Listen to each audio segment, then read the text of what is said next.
15 minutes over because it's something reacting to volunteers.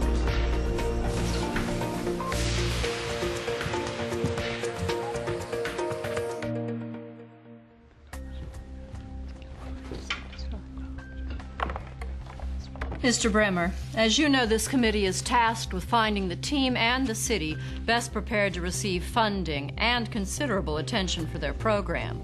This program is going to be used nationally as an example of best practices in transportation planning and the subsequent reduction of carbon emissions across the country.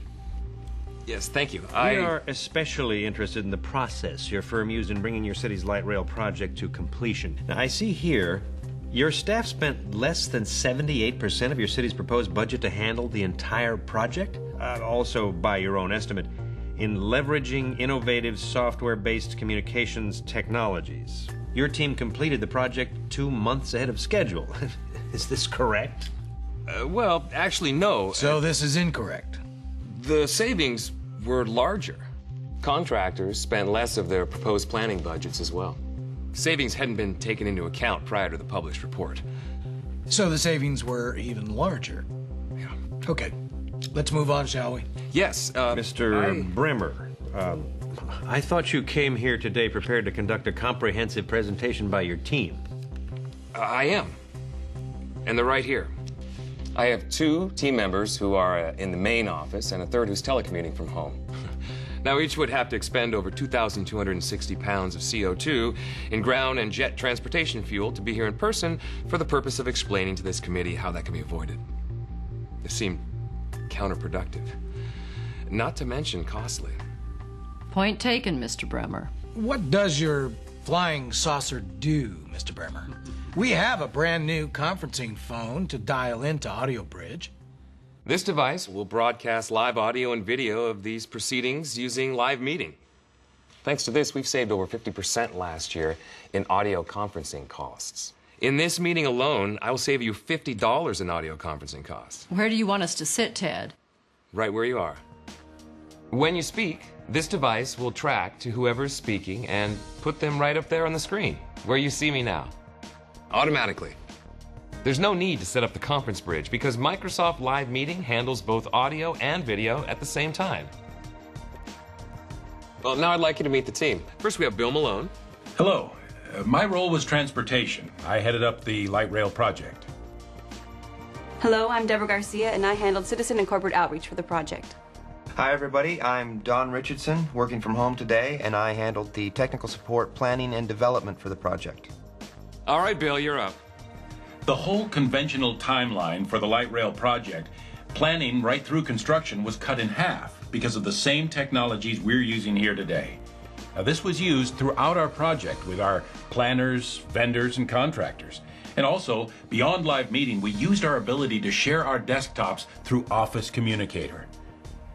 Now, because we are federated with cities and their contractors, red tape and the general bureaucracy of getting approvals and permits was pretty much kept at a minimum. Decisions on zoning and blueprints were made in real time because everyone was working from the same page. See, human lag is the #1 reason why projects such as these run behind schedule. I've prepared a little demo on how I would use desktop sharing in these situations. Now, first, I'd find availability of my team using presence. Here's my guys. Now, they're green, which means they are available, and I can contact them in a variety of ways. But here I choose I am, and then move them to voice. Here's where it gets really interesting. Bill can have as many as 10 people seeing what's on his desktop, and he can have any of them be able to control what the rest see. Oh, look, Bill's given me control of his desktop. Exactly. Ted can now zoom in, highlight, drill down in my plan. Anything I can do in this plan, he can do. So we evaluated the population centers and where we were most likely to get ridership. In the outer areas where we couldn't reduce commuting, we recommended telework. Then we took a look at the metro areas. So all you need to telecommute is a laptop or PC, software, and an internet connection?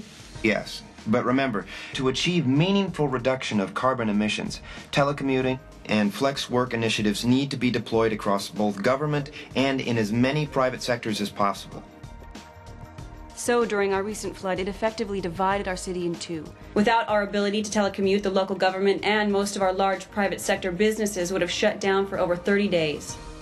How did you manage to get such broad participation from the constituents?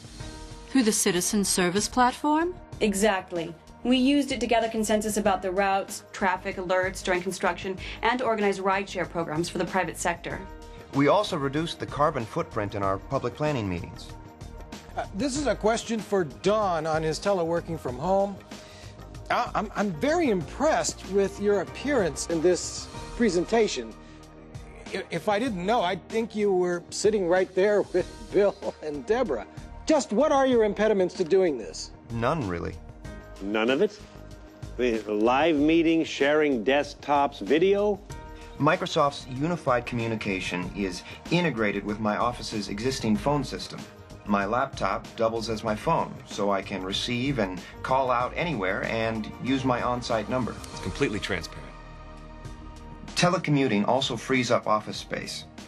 If any available office can be instantly repurposed for any on-site employee, then you can free up the space for other needs.